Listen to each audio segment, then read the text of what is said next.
El error básico está en pensar que la dirección divina es un impulso interno que está desarraigada de la palabra escrita. Ojos.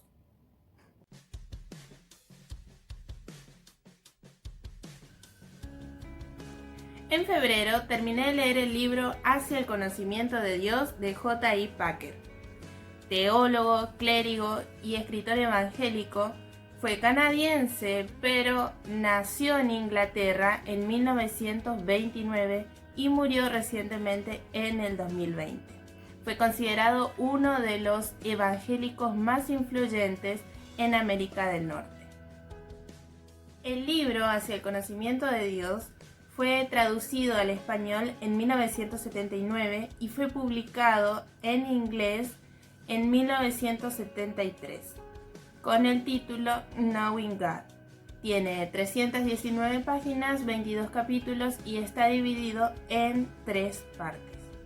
La contratapa dice lo siguiente: ¿es Dios un algo definido? Esta época llena de adelantos sufre de un gran retraso: el conocimiento de Dios. ¿Quién es Él? ¿Dónde está? ¿Cuál es su relación con el hombre moderno? ¿Puedo yo conocer íntimamente al Dios creador? Aún siendo cristianos, nos hemos conformado al espíritu del mundo que nos rodea. Tenemos una elevada opinión de nosotros mismos, pero nuestra impresión de Dios es difusa y más bien pobre. No es que neguemos la existencia de Dios, sino que lo hemos desterrado fuera del ámbito de nuestra existencia diaria. Pensamos en Dios solo en ocasiones de emergencia o desamparo. Este libro ha sido escrito para darnos conciencia clara de nuestra condición y para llevarnos de manera lógica e irrebatible al conocimiento de Dios. La primera parte conoce al Señor. El estudio de Dios es, en palabras de Spurgeon, extraordinariamente beneficioso para la mente y que no hay nada que desarrolle tanto el intelecto, que magnifique tanto el alma del hombre, como la investigación devota, sincera y continua del gran tema de la deidad. Pero antes de empezar debemos preguntarnos, ¿qué es lo que pienso hacer acerca del conocimiento de Dios una vez que lo haya adquirido? Si adquirir conocimiento teológico es un fin en sí mismo, si el estudio de la palabra de Dios no tiene otro motor que el saber todas las respuestas, vamos encaminados directamente hacia el engreimiento y el autoengaño. El conocer limitadamente a Dios es mucho mejor que poseer un gran conocimiento acerca de Dios. Es decir, se puede poseer un gran conocimiento acerca de Dios, pero no conocerlo realmente. Quienes conocen a Dios despliegan una gran energía para Dios, piensan grandes cosas de Dios, evidencian un gran denuedo constante hacia Dios y manifiestan un contentamiento en Dios. El autor nos dice que nos imaginemos o pensemos el conocer a Dios como si se tratase de un primer ministro o un presidente con el que vamos a comenzar a trabajar. Es algo realmente asombroso la relación en la que los seres humanos conocen a Dios. Es una relación, por así decirla, en la que Él nos pone a su servicio para que más adelante seamos colaboradores suyos y amigos personales.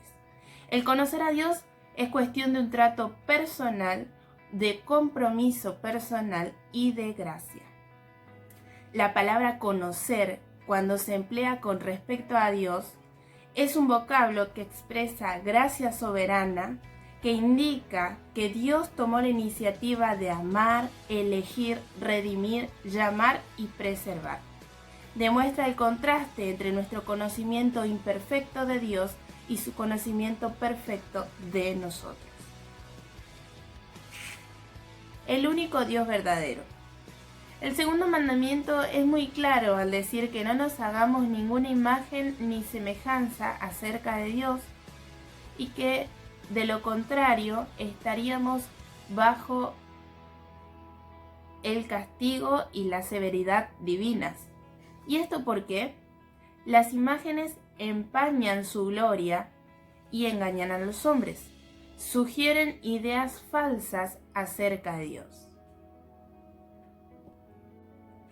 Este mandamiento es un llamado a que reconozcamos que el Dios creador es trascendente, misterioso e inescrutable, que va más allá de cualquier especulación filosófica y por ende es un llamado también a que nos humillemos, a que escuchemos su voz y aprendamos de Él, y que permitamos que Él mismo nos enseñe cómo es y de qué forma debemos pensar en Él.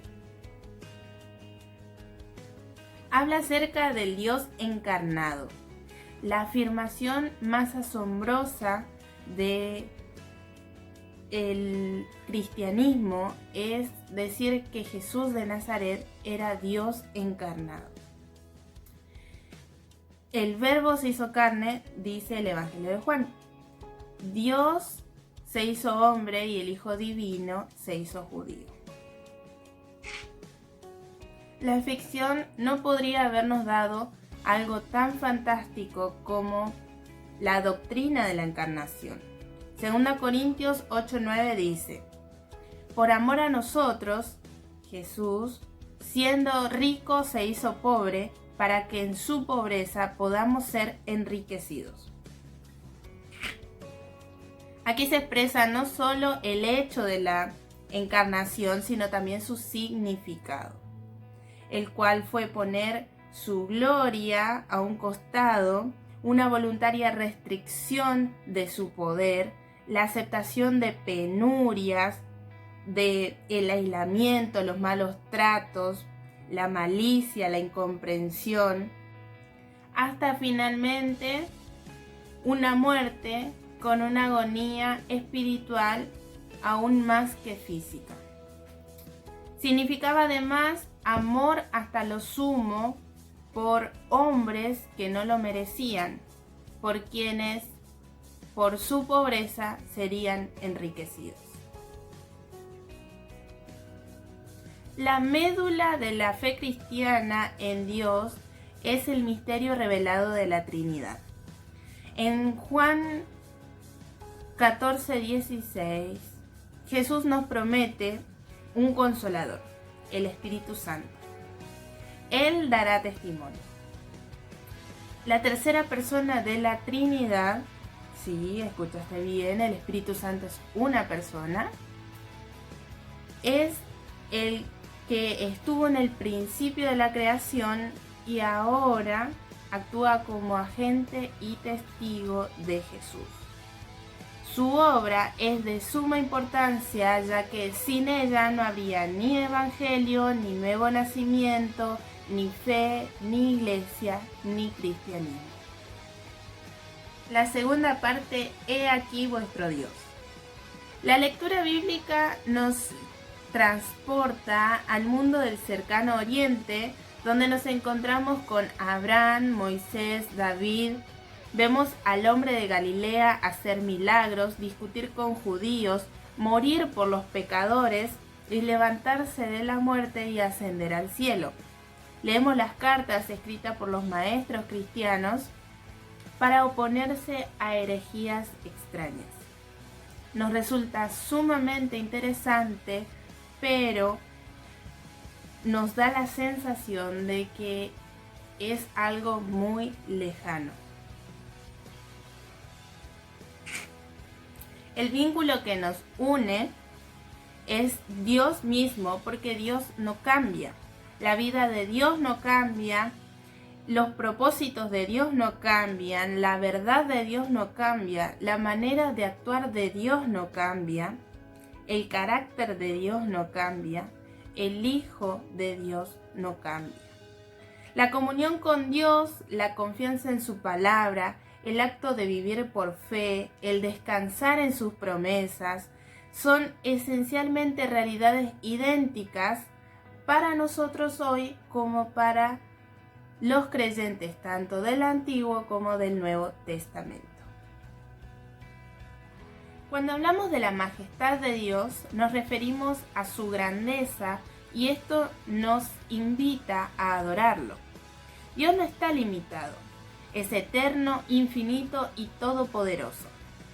Dios es tanto personal como majestuoso y a pesar de su constante prédica sobre la realidad del interés de Dios por su pueblo y sobre la mansedumbre, la ternura, la benevolencia, la paciencia y la anhelosa compasión que nos muestra, la Biblia nunca deja que nos olvidemos de su majestad y su dominio ilimitado sobre todas sus criaturas. Está presente en todas partes, observa todo y nada se le escapa. La sabiduría se encuentra plenamente en Dios porque es su esencia. Esta, por un lado, puede hacernos más que vencedores frente a nuestros problemas y preocupaciones, y por otro lado, no debemos sorprendernos si nos llama a seguir sus pisadas y a dejarnos moldear para el servicio a otros mediante dolorosas experiencias de las cuales realmente no somos merecedores.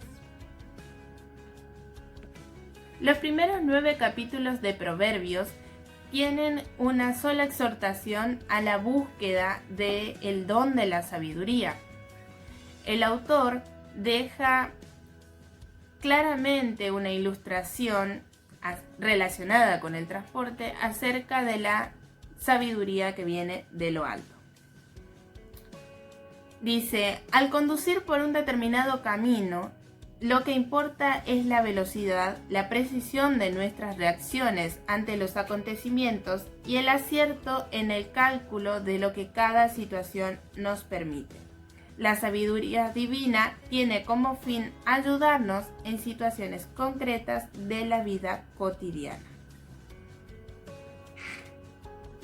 Su palabra es verdad. El estudio de ella aumentará nuestro entendimiento de Dios como el Rey absoluto. La palabra de Dios tiene, por un lado, el propósito de promulgar leyes y decretos y, por el otro lado, establecer un lazo personal entre Dios y sus hijos.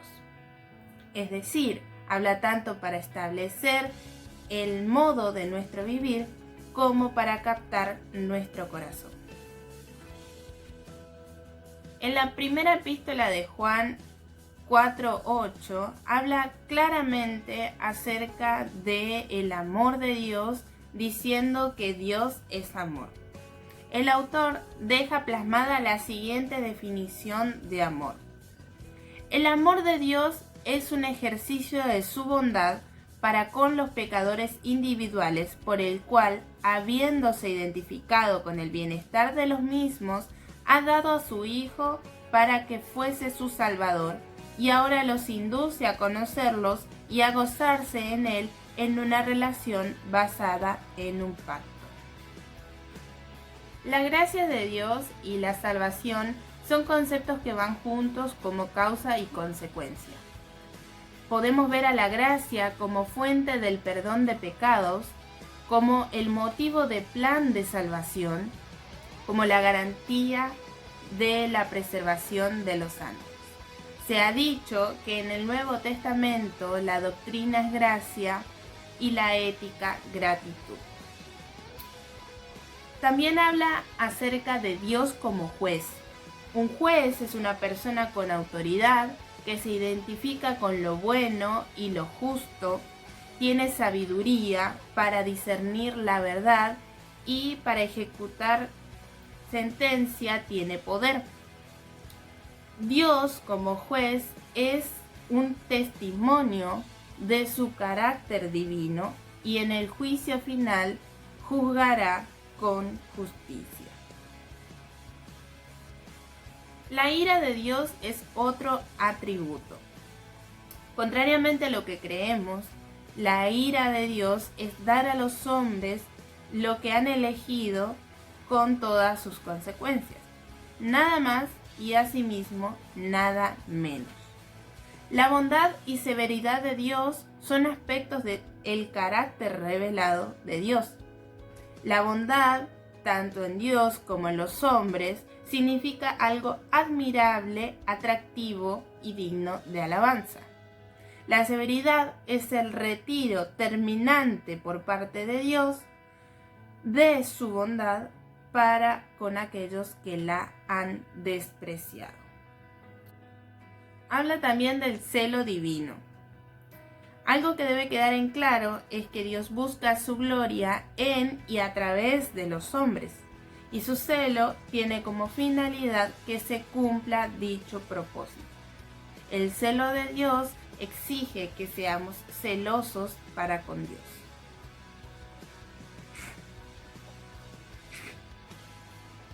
La tercera parte, si Dios es por nosotros.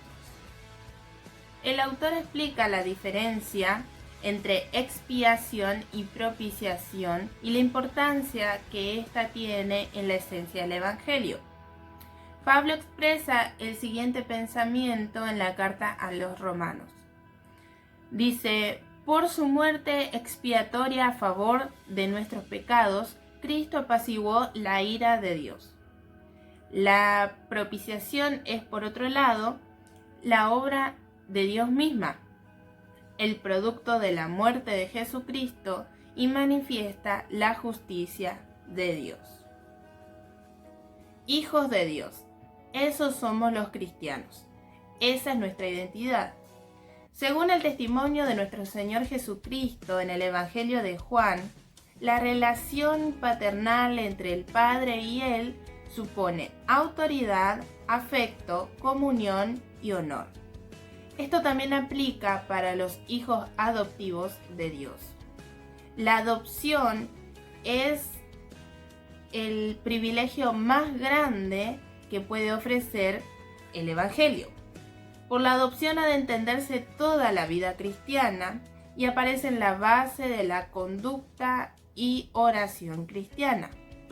Nos proporciona la grandeza de la gracia de Dios, nos muestra la gloria de la esperanza cristiana y nos ayuda a entender el ministerio del Espíritu Santo. Nos muestra también el significado y los motivos de la santidad evangélica. Dios es nuestro guía. La dirección divina es real y descansa en el plan que Dios tiene para cada uno de nosotros. Dios busca su propia gloria y Él es glorificado únicamente cuando nosotros acatamos su voluntad. El error básico que cometemos es pensar que la dirección divina es un impulso dentro nuestro que está desarraigado de la palabra escrita. Las pruebas interiores ayudan a edificar nuestro carácter, nos ayudan a fortalecer nuestra fe y nos preparan para ayudar a otros.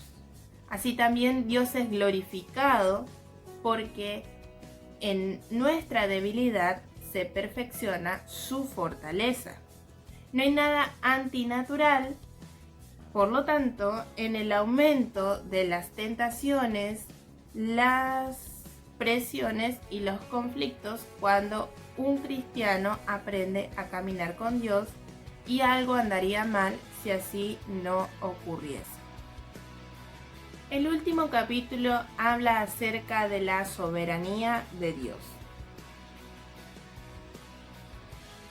Se resume en el versículo 32 de Romanos capítulo 8 y dice: el que no escatimó a su propio Hijo, sino que lo entregó por todos nosotros, ¿cómo no nos dará también con Él todas las cosas?